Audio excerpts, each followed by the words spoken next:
প্রতিশ্রুতির পর প্রতিশ্রুতি, আর কত প্রতিশ্রুতি দেবে তৃণমূল কংগ্রেস।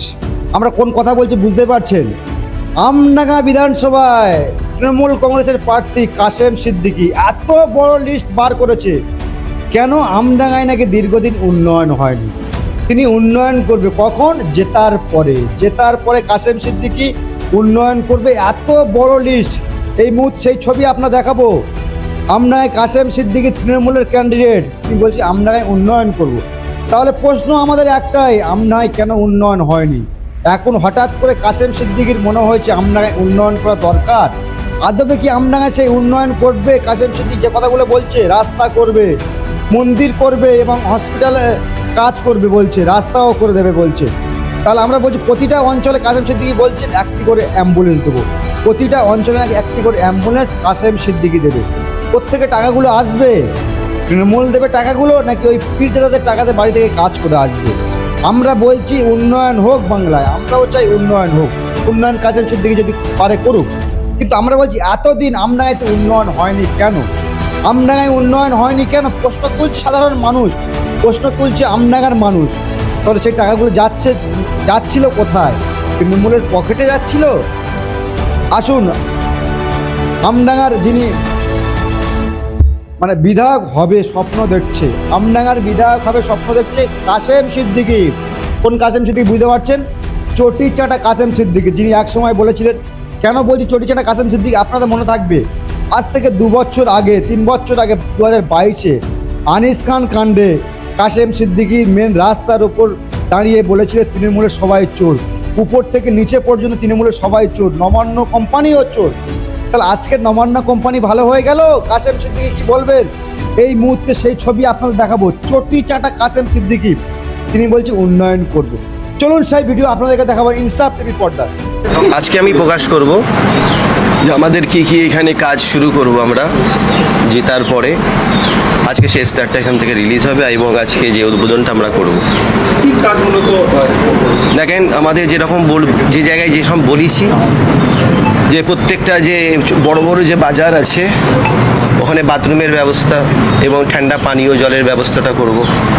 সবথেকে বড় হলো আমাদের দত্তপুকুর যে একটা হসপিটাল আছে, আমডাঙ্গা যে হসপিটাল আছে, এটা উন্নয়ন করা। তার মধ্যে থেকে এবং আমি 11টা অঞ্চলে 11টা অ্যাম্বুলেন্স দেবো বলেছি। যেসব রাস্তাগুলো ডিফেক্ট আছে সেই রাস্তাগুলো টোটাল কমপ্লিট করা।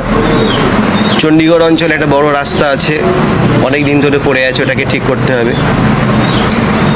যেসব কাজ আমরা করব টোটাল আমার একটা লিস্ট তৈরি করেছি, একটা ইস্তেহার তৈরি করা হয়েছে, হ্যাম্বিল, ওটাকে আমরা আজকে উদ্বোধন।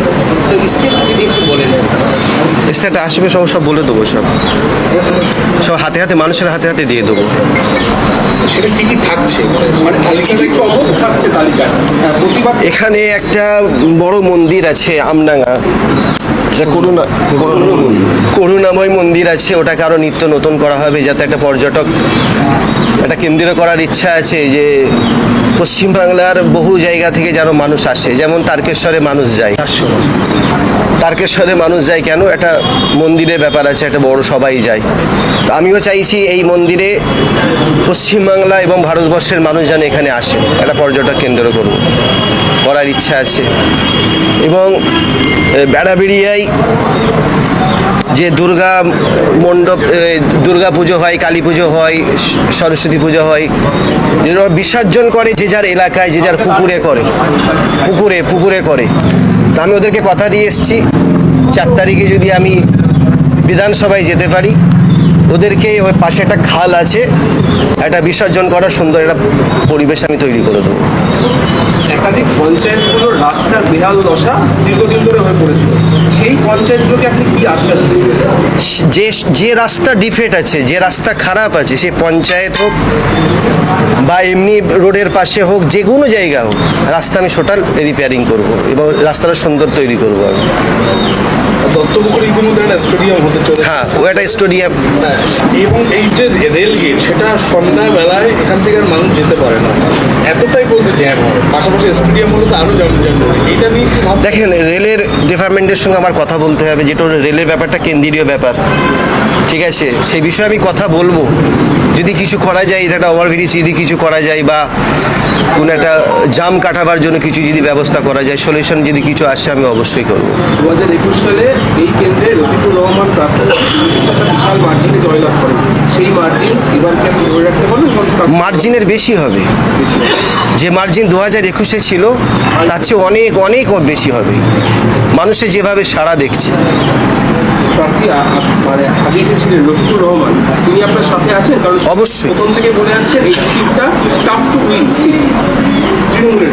শোনেন, জি কে কি বলছে না বলছে, সবাইয়ের সঙ্গে আমার এখন অ্যাডজাস্টমেন্টে করে কাজ করতে হচ্ছে, ঠিক আছে। আমরা সবাই এখন এক জায়গায়, সবাই কিন্তু আমরা দিদির পক্ষে, আমরা সবাই দিদির সৈনিক, ঠিক আছে। আমরা সব এখন এক জায়গায় হয়ে একটা সুন্দর পরিবেশ তৈরি করে ফেলেছি। এখন আমনাগান মানুষ উন্নয়নের পক্ষে, সবাই কিন্তু দিদির পক্ষে। আপনার ইস্তেহারে কি 32 বিল পর্যটনের ভাবনা আছে? না, সেরকম কিছু নেই, একটা আলোচনা বিষয় আছে। ইস্তেহার পত্রের আজকে মূল বিষয়গুলো যদি একটু বলেন, যেগুলো আমি ইশতেহার সমেত আপনাদেরকে দিয়ে দেবো, ইশতেহার আছে, দিয়ে দেবো, সব হাতে হাতে দিয়ে দেবো। আর আমডাঙ্গাবাসীদেরকে আর একটা সুখবর আমি জানাতে চাই, আমি এখানে কিছু শিল্প আনার চেষ্টা করব, চেষ্টা অবশ্যই করব। শিল্প যদি আসে, আমডাঙ্গার মানুষ আশা করছি অনেক ভালো অবস্থায় থাকবে। আরেকটা প্রশ্ন, গতকাল আমডাঙ্গার একাধিক জায়গায় সাজোয়া গাড়ি নিয়ে কেন্দ্রীয় বাহিনী রুট মার্চ করেছে। একেবারে কার্যত বিশাল সিআরপিএফ দিয়ে পুরো এলাকা ঘিরে ফেলা হয়েছে আমডাঙ্গার।